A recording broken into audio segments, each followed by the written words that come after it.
ভাই সেই ওয়েদার বাইরে, চল দুধ চা খেয়ে আসি। ভাই, যে লোকটা গরুর দুধ বের করার আবিষ্কার করছে, ও তখন গরুর সাথে কি করার ট্রাই করতেছিল?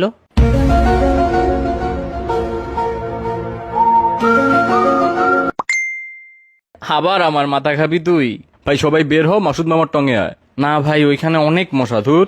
ভাই, মশা আমাদের রক্ত খেয়ে তারপর ডিম পারে, তার মানে টেকনিক্যালি আমরা মশার বাপ। কি? আমি মশার বাপ? ভাই ওরে একটু থাপড়া কেউ। আচ্ছা দোস্ত, ধর আমি নিজেকে নিজে থাপ্পড় দিয়ে অনেক ব্যথা পাইলাম, তার মানে কি আমি অনেক স্ট্রং নাকি অনেক উইক? তুই ভাই যাই হস না কেন, অফ যা তো, ঘুমা গিয়া যা। ঘুমিয়ে স্বপ্ন দেখাটা মেইনলি একটা ফ্রি মুভি দেখার মতো, যেটার অ্যাক্টর ডিরেক্টর সব আমি নিজেই। ভাই তোর মাথায় কি কোনো নর্মাল কথা আসে না কখনো? ওরে থেরাপিস্ট দেখাইতে হবে ভাই। ভাই ভেবে দেখছস, ব্রেন নিজের নামটা নিজেই ইনভেন্ট করছে, আবার নিজেই নিজেকে স্টাডি করে। মেবি আল্লাহ তোর ব্রেনটা বানানোর সময় একটু বেশি এফোর্ট দিয়ে দিছে ভাই। তোর না পরীক্ষা, পড়তে বস গিয়া, প্র্যাকটিস কর যা। ভাই কথায় আছে প্র্যাকটিস মেক্স এভরিওয়ান পারফেক্ট, আবার এটাও কথায় আছে নোবডি ইজ পারফেক্ট।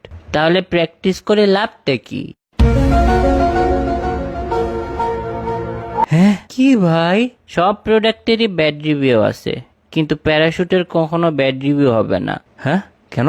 আরে বেটা, ব্যাড রিভিউ দেওয়ার জন্য ওই প্যারাশুট ইউজারকে বেঁচে থাকতে তো হবে। ভেবে দেখ, আয়না কিন্তু কখনো ভাঙে না, ওইটা 2 গুণ 3 গুণ করে আরো বাড়ে। আসলেই তো ভাই। আচ্ছা, আমরা মাটিতে থেকে যেমন বাতাস এয়ার দেখতে পারি না, তেমন কি মাছরাও পানি দেখতে পারে না?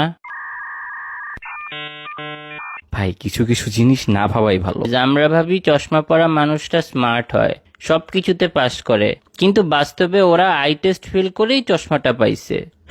এইটা ট্রু কথা লল। টেকনিক্যালি প্রতিটা রেস্টুরেন্ট ক্ষুধার্ত মানুষের জন্য একটা হসপিটাল, খাওয়া ছাড়া বাঁচবে না। দুইটাতেই টাকা লাগে রে ভাই। পৃথিবীতে মানুষই একমাত্র প্রাণী যে টাকার বিনিময়ে বেঁচে থাকে।